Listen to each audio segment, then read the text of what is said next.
Santet ngasari dadekno aku mati ku ora ono. Mulane kula nek santet wong ora tau ndonga tolak santet. Wong cara kula santet mboten enten. Nah, percaya jajal kok sing mati ra kowe, paham gitu. Dini gitu.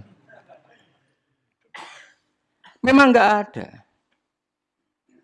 Lho soal misalnya tapi wonten Gus yang mati ana dome ning wetenge ngene. Ya sing ana dom. Iku jenenge ya ora santet ya biasa wedok. Lah nek mati kena santet itu biasa kepelitis truk ya mati. Kena virus. Cara kula dipanteni santet itu malah lambat, kadang 3 dina lagi mati. Cas pleng truk.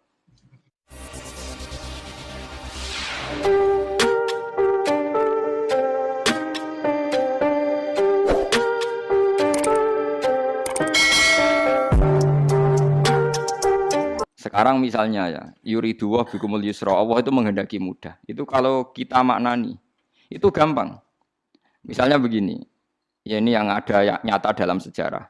Ada berhala terpahat dari batu, namanya Lata, Uzza, Manat, Lata, Uzza, Manat. Terus ada yang beberapa yang namanya nggak disebut Quran, kata Hubal, kata apa? Hubal. Oleh orang-orang kafir jahiliyah, Lata itu disembah, dikatakan Tuhan. Uzza juga dikatakan apa? Tuhan. Itu kata Allah. In hiya illa asmaun samaitumuha antum wa abaukum, itu hanya nama yang kamu ciptakan.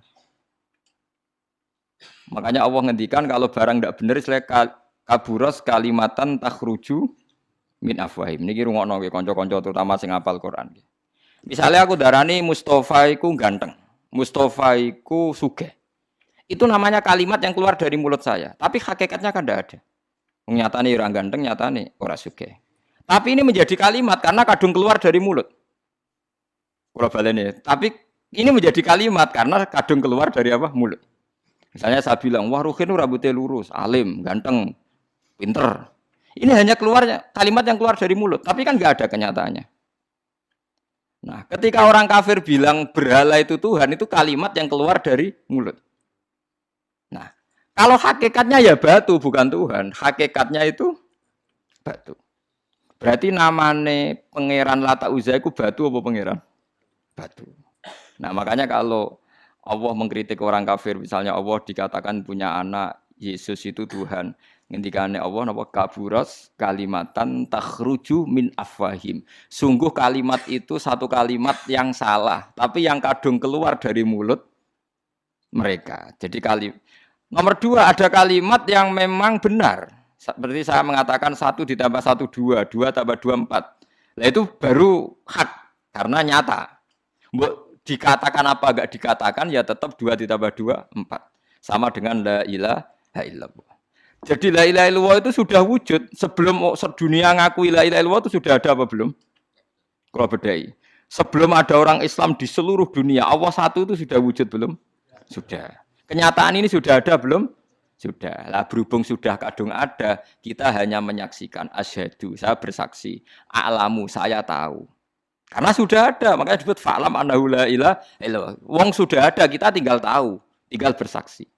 Nah, kalau yang tidak ada itu mbok dikatakan pun tetap tidak ada, itu hanya jadi kalimat yang keluar dari mulut, wong barangnya tidak ada. Itu disebut apa? Kaburas kalimatan takhruju min afwahim. Iyaquluna illa kadziba. Jadi kalimatnya itu ada, tapi fakta yang ditunjuk kalimat itu tidak ada. Faham ya lah. Mulanya ciri utama agama itu kul ja'al haqqu wa zahaqal batil. Barang hak itu pasti ada, yaitu Allah. Barang batil ya pasti tidak ada. Pangeran telu itu tidak ada. Watu jadi pangeran ku ora ono. Santet ngasari dadekno aku mati ku ora ono. Mulane kula nek santet wong ora tau ndonga tolak santet. Wong cara kula santet mboten enten. Nah, percaya jajal kok sing mati ra kowe, paham gitu. Dini gitu. Memang enggak ada. Lho soal misalnya tapi wonten Gus yang mati ana dome ning wetenge ngene. Ya sing ana dom. Iku jenenge ya ora santet ya biasa wedok. Lah nek mati kena santet itu biasa kepelitis truk ya mati. Kena virus. Cara kula dipanteni santet itu malah lambat, kadang 3 dina lagi mati. Cas pleng truk. Cas pleng meneh pesawat. Jadi niku sing paling angel ning gone bab tauhid. Sebenarnya tauhid itu gampang, mboten jelimet. Makanya Allah melatih kita yuridu wa bikumul yusra. Andekan manusia seluruh dunia dipoling untuk melihat Lata dan Uzza, itu apa? Enggak usah ada orang Islam, enggak ada orang kafir, enggak usah intervensi. Pasti mereka jawab itu batu. Andai kan Isa Yesus itu dipampang di dunia, orang polling, orang Islam kafir, enggak ada intervensi. Pasti akan bilang itu manusia. Paham ya? Tapi lewat rekayasa dicitrakan itu Tuhan. Lata Uzza dicitrakan itu Tuhan. Nah, itu disebut wa makaru wa makarawa. Jadi dimakru. Dia didesain sedemikian rupa. Misalnya di Yunani itu orang kalau bilang Tuhan itu akal, makanya bilang logos. Log itu logos. Tuhan itu arot. Niki rungokno aja sampai salah, nak salah kafir sampean. Tuhan itu arot, Tuhan itu sifat. Jadi Tuhan itu tidak ada zatnya. Kemudian logos ini nempel di Yesus kata orang Kristen. Sehingga logos. Logika akal. Makanya kalau orang filsafat darani Tuhan itu akal 1, akal 2, akal 3, akal. Makanya disebut logi, ideologi log. Nah, pertanyaannya kemudian saat Allah itu arot, Allah itu log, kemudian belum ada tempatnya Allah bergentayangan di mana? Sebelum Yesus ada terus lalu Allah bersemayam di mana? Terus ada orang Majusi bersemayam di api, nanti yang orang kafir jahiliyah bersemayam di arca-arca itu, yang orang kuno Majusi di mana di gunung apa? Mungkin orang Sugian di Gunung Kawi macam-macam itu terus. Wah itu kan terus jadi repot. Repotnya adalah kalau sifat itu harus nempel di dat. Dan datnya mana enggak jelas. Itu satu. Nomor dua, sifat itu sama mausuf itu mesti dulu mausufnya. Nah, makanya kata ahli ilmu kalam, jangan pernah kamu mengatakan Tuhan itu sifat. Kalau Tuhan sifat nanti butuh nempel napa? Enggak. Makanya terus kita diajari walillahil asmaul husna. Allah itu zat. Kemudian pada zat ini ada asmaul husna. Jadi mulai dulu Allah itu Al-Qayyum, zat yang berdiri sendiri. Nah, ini pentingnya ngaji. Ana wong alim-alim mesti wali. Ana wong alim ra wali, goblok-gobloke wong alim. Mergo seneng dhuwit.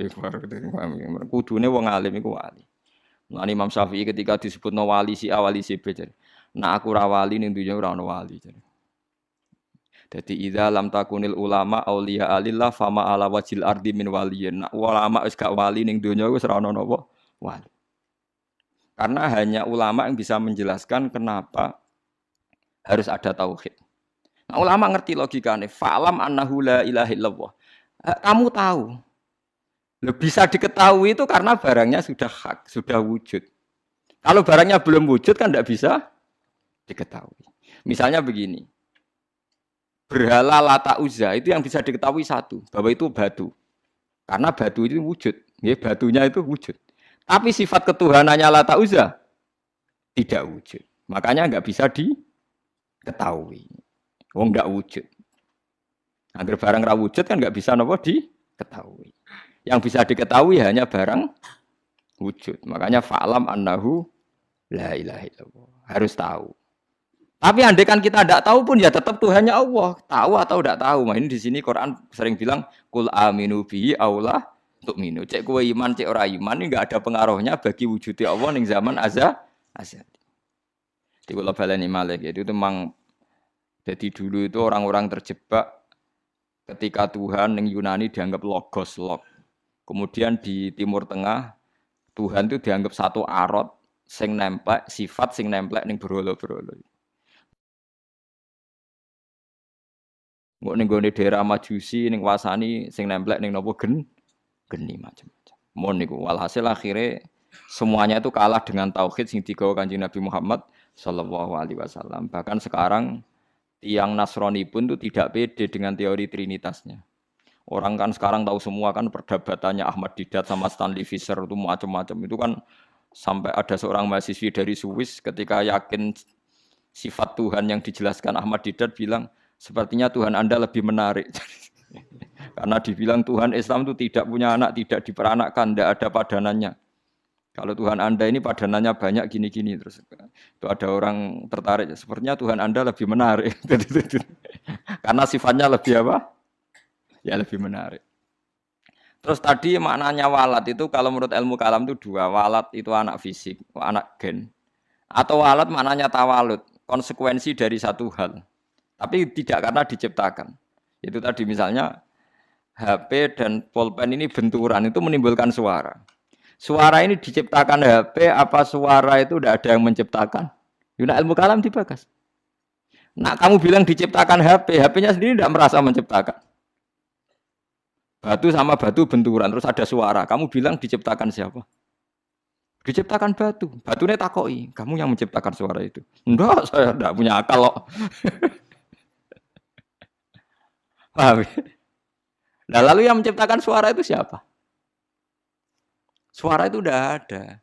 Yang ada itu kamu dengar suara. Soalnya kupingem darani ngono iku suara. Tapi nak cara akal darani sing ngono apa ya watu. Watune apa benturan. Iki cara ilmu kalam. Lah suarane piye kupingku krungu suara. Ya sudah begitu aja dah. Jangan sampai kamu menganggap kejadian alam ini kebetulan. Itu kue yang melukai tauhid. Semua alam raya ini diciptakan secara sengaja dengan irodah oleh Allah Subhanahu wa taala. Jadi lam yatawallat min wujudihi syai'un. Jangan sampai kamu berkeyakinan setelah Allah wujud otomatis makhluknya wujud. Berarti wujudnya makhluk tanpa kehendak Allah. Itu keliru. Itu ya termasuk tawalud. Kalau kamu meyakini begitu berarti terjadi keyakinan apa? Tawalud. Setelah ada Allah otomatis makhluknya ada. Itu ya dosa besar. Kafir. Nggak terima dosa besar tapi apa? Kafir.